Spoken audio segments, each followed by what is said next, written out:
O conteúdo deste vídeo pode arrepiar qualquer um. Porém, mais assustador ainda deve ser ler um desses 5 livros malditos que você vai ver agora, mas antes deixe seu like, se inscreva no canal e ative o sininho para não perder os próximos vídeos. O Necronomicon é um livro fictício que aparece nas obras do escritor de terror H.P. Lovecraft. Segundo a lenda criada pelo autor, o livro foi escrito pelo árabe louco Abdul al-Yazid, que teria vivido na cidade de Damasco no século VIII. O Necronomicon é descrito como uma obra que contém conhecimentos proibidos e perigosos sobre magia e entidades sobrenaturais, incluindo os famosos grandes antigos que Lovecraft criou em suas histórias. A leitura do livro é dita capaz de levar à insanidade ou à morte. Embora seja uma obra de ficção, o Necronomicon tem sido objeto de fascínio e especulação por parte de muitos leitores e estudiosos. Alguns acreditam que o livro realmente existe e que Lovecraft teria tido acesso a ele, enquanto outros defendem que o autor criou toda a história como parte de sua mitologia do horror. Independentemente da veracidade da lenda, o Necronomicon se tornou um dos ícones do gênero de terror e uma referência cultural importante. Diversos autores, artistas e cineastas já se inspiraram na obra de Lovecraft para criar suas próprias obras, contribuindo para a popularização do mito em diferentes mídias e públicos. O livro de Toto é um texto sagrado da antiga religião egípcia, associado ao deus da sabedoria Toto. Acredita-se que ele contém informações sobre a natureza do universo, bem como instruções para a prática da magia e da adivinhação. A existência do livro de Toto é mencionada em diversos textos antigos, incluindo os chamados Textos das Pirâmides e o Livro dos Mortos. No entanto, não se sabe ao certo se o livro era uma obra única ou uma coleção de textos relacionados. De acordo com a lenda, o livro de Toto foi escrito pelo próprio Deus em caracteres hieroglíficos em uma esmeralda, e depois escondido em uma caixa de ouro no fundo do Nilo. Somente aqueles que fossem dignos e soubessem como encontrá-lo teriam acesso ao conhecimento contido no livro. O livro de Toto tornou-se objeto de fascínio por parte de muitos estudiosos e ocultistas ocidentais, que acreditavam em sua existência e em seu potencial para conceder conhecimento divino e poderes mágicos. Alguns autores, como Aleister Crowley, afirmaram ter tido acesso a versões do livro de Toto e usaram seus ensinamentos como base para seus próprios sistemas mágicos. Apesar de toda a especulação e mistério em torno do livro de Toto, sua verdadeira existência e conteúdo ainda são objetos de debate e incerteza. O livro de Voynich é um manuscrito medieval misterioso e enigmático, escrito em uma língua desconhecida e ilustrado com imagens estranhas e complexas. O manuscrito recebeu o nome de Wilfrid Voynich, um livreiro polonês que o adquiriu em 1912.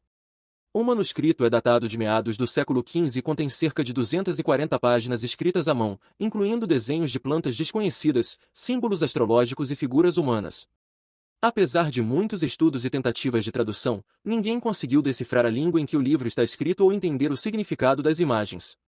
O mistério em torno do livro de Voynich tem atraído a atenção de criptógrafos, linguistas e historiadores por décadas.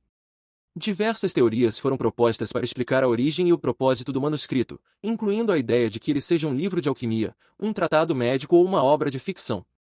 Algumas análises recentes sugerem que o livro de Voynich pode ter sido criado por um grupo de mulheres que pertenciam a uma ordem religiosa medieval. Outra teoria é de que o livro seja uma fraude elaborada, criada para enganar colecionadores e estudiosos.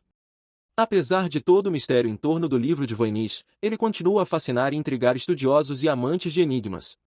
O manuscrito permanece como um dos maiores desafios da criptografia e um objeto de curiosidade para todos que buscam decifrar seus segredos. O livro Excalibur é uma suposta obra do norte-americano Ron Hubbard, que inventou um sistema de autoajuda chamado Dianética e a Cientologia, mais conhecida como a seita ou religião das celebridades.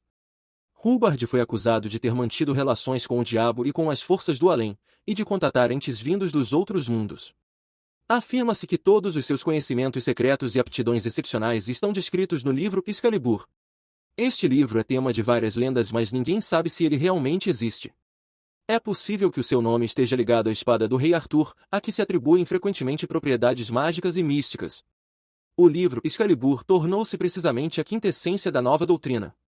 Ao contrário dos demais textos relativos a teorias religiosas, o Excalibur jamais foi publicado e é mantido em sigilo.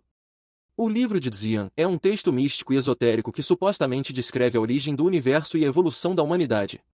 Acredita-se que tenha sido escrito em uma língua antiga e misteriosa, e que tenha sido encontrado por Helena Petrovna Blavatsky, fundadora da Sociedade Teosófica, em seu livro A Doutrina Secreta. Blavatsky afirmou que o livro de Dzian era a fonte de sua doutrina espiritual, que combinava elementos do hinduísmo, budismo, zoroastrismo e outras tradições espirituais. Ela disse que o livro foi transmitido por seres divinos conhecidos como Mahatmas ou Mestres da Sabedoria. No entanto, a autenticidade e a existência do livro de Dzian foram questionadas por muitos estudiosos e críticos. Alguns argumentam que Blavatsky inventou a história do livro para dar credibilidade à sua doutrina, enquanto outros afirmam que ela se baseou em fontes existentes para criar sua obra. Independentemente de sua autenticidade, o livro de Dzian teve uma influência significativa na história da espiritualidade e da filosofia oculta. Ele inspirou muitos estudiosos e espiritualistas, e continua a ser estudado e debatido pelos interessados em assuntos esotéricos e místicos. Gostou do vídeo? Então deixe seu like, se inscreva no canal e ative o sininho para não perder os próximos vídeos.